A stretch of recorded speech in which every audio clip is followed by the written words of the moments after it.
A paz do Senhor Jesus, amados irmãos. Quero falar um pouquinho sobre alguns versículos da leitura anual da Palavra de Deus nesse dia que se chama hoje, dia 9 de dezembro de 2023, dia que fez o Senhor. É uma alegria poder compartilhar com os amados algo que temos recebido do Senhor nesta manhã, pois estamos lendo a Palavra de Deus em Ezequiel 31 e 32 no dia de hoje, e Apocalipse capítulo 2, livro das Revelações, do versículo 1 ao 17. Nós encontramos aqui algo muito maravilhoso, porque temos vivido tempos difíceis sobre a face da terra. E é momento de nós refletir a respeito da santa palavra do Senhor, né? Que o Espírito Santo possa sempre aflorar na nossa vida o fruto do Espírito, mansidão, longanimidade, que possamos ter paciência e não ser como o neófito. O neófito é aquele que ele não tem ainda a sua experiência com Deus, não tem ainda a sua experiência no labor do ide do mestre, e às vezes acaba colocando os pés pelas mãos, né? E muitas vezes a carreta na frente dos bois. Isso é complicado, meus amados irmãos, mas eu quero falar primeiramente a respeito de Ezequiel 31, versículo 11, que diz assim: Eu entregarei na mão da mais poderosa das nações, que lhe dará tratamento merecido pela sua impiedade, e o lançarei fora. Né? No versículo 15, assim diz o Senhor Jeová: no dia em que ele desceu ao inferno, fiz eu que houvesse luto. Aqui nós estamos vendo referências interessantes sobre sentenças que o Senhor veio dando, né? E nós, conhecedores das Escrituras, sabemos que quem parte desta vida vai imediatamente para o inferno ou para o paraíso. Tanto é que Jesus disse ao ladrão da cruz, né? Um dos ladrões da cruz, que reconheceram que ele era o salvador da humanidade, que ele era inocente para estar ali, ele disse, ainda hoje tu estarás comigo no paraíso. E também o Senhor Jesus, ele nos mostra lá em São Lucas, capítulo 19, né? A parábola do rico e do pobre, que ambos, um foi para o seio de Abraão e o outro foi para o inferno. E ambos estavam conscientes e sabiam o que estava acontecendo. Então nós temos que ter esse cuidado aí com as heresias e com as seitas que andam despregando o que o evangelho genuíno nos traz, o que a palavra de Deus nos diz. Então é muito importante para nós não sermos aí levados a qualquer vento de doutrina. Interessante, meus irmãos amados, nesta oportunidade também, o fechamento que se dá aqui em Apocalipse, capítulo 2, versículo 2. Eu sei as tuas obras e o teu trabalho e a tua paciência, e que não pode sofrer os maus, e puseste à prova os que se dizem ser apóstolos e não são, e tu achastes mentirosos. Então veja só, que interessante, né? Eu sei as tuas obras, Deus conhece as nossas obras, viu? E Ele sabe aqueles que se dizem que são apóstolos e que não são. E quando é que é colocada a prova? É colocada a prova quando é necessário mansidão, né? E esses ditos obreiros, servos, não têm mansidão.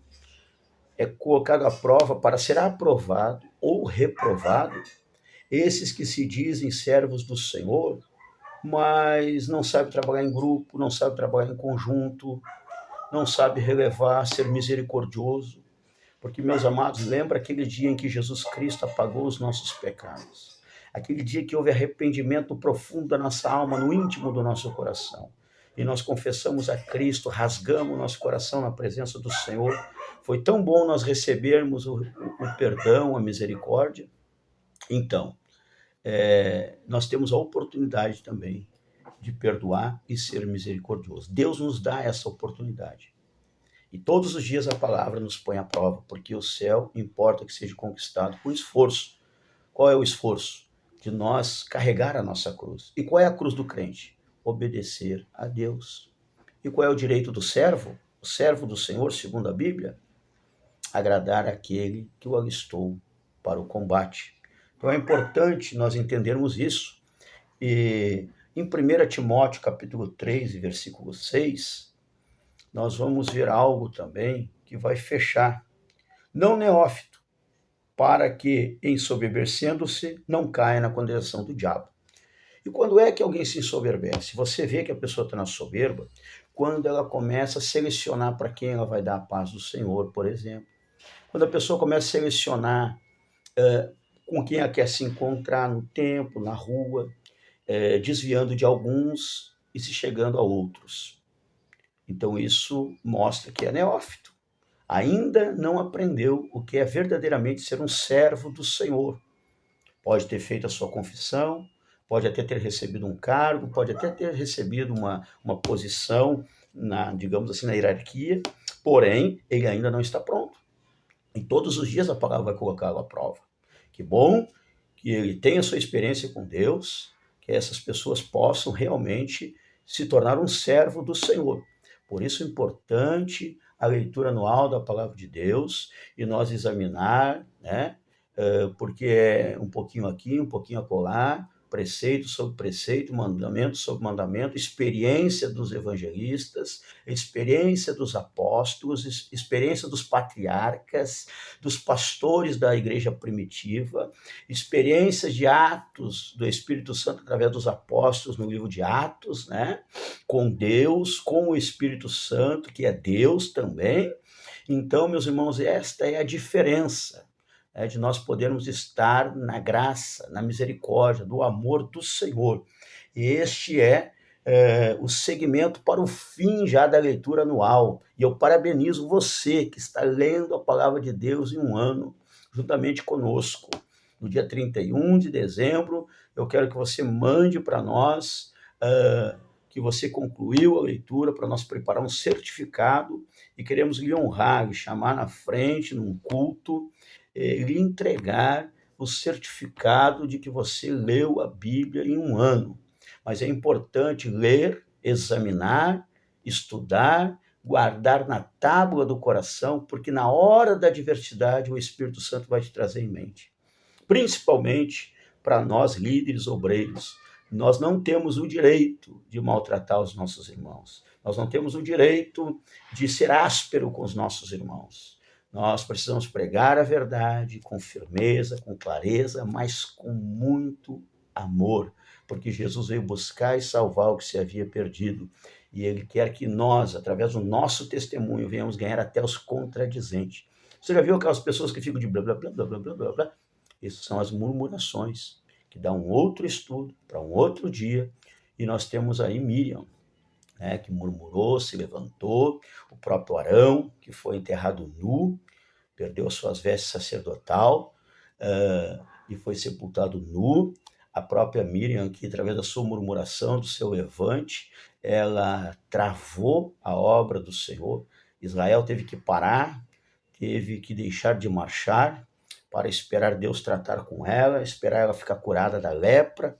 Então, meus irmãos, são uma série de coisas que nós temos que ter o cuidado para não agirmos como neófito. Precisamos, sim, receber Jesus Cristo, e o neófito, ele tem o direito de ser neófito até 3 meses, você sabia disso? Depois de convertido.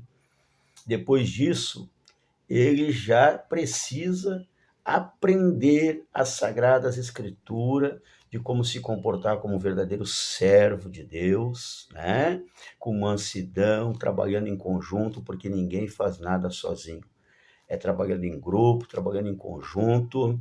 E você sabe o que acontece com os líderes que são ásperos, que são arrogantes, que lideram trabalhos, departamento, eles acabam sozinhos. Eles ficam sem ninguém e não conseguem fazer mais nada e ficam frustrados. Alguns correm, se desesperam e entregam o seu trabalho, né? Sendo que a proposta de Deus é esta, que o servo ele não deve pedir trabalho e também não deve entregar. Quando vier a mão, faça, porque o Senhor é contigo. E na hora de Deus é Ele que te dá o trabalho, é Ele que te tira, que te troca de departamento. Mas o neófito, ele pede trabalho. E às vezes o neófito também, ele entrega o trabalho. Então, porque não é fácil. Aqueles que acharam que era fácil fazer a obra do Senhor, eu escutei de um grande líder, que eu aprendi aos pés dele, dizer: já desistiram e desistiram faz tempo. Esse grande líder também diz assim: alguns apanham e nunca aprendem. Outros apanham e aprendem. Isso é bom, se converte de verdade, vira um servo valoroso. E outros são os sábios, que aprendem vendo os outros apanhar.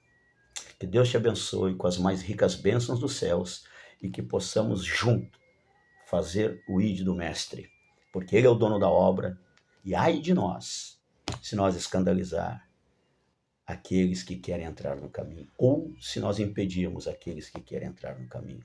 Que Deus te abençoe, um ótimo final de semana, com as mais ricas bênçãos dos céus. Um grande abraço a todos, em nome de nosso Senhor Jesus Cristo.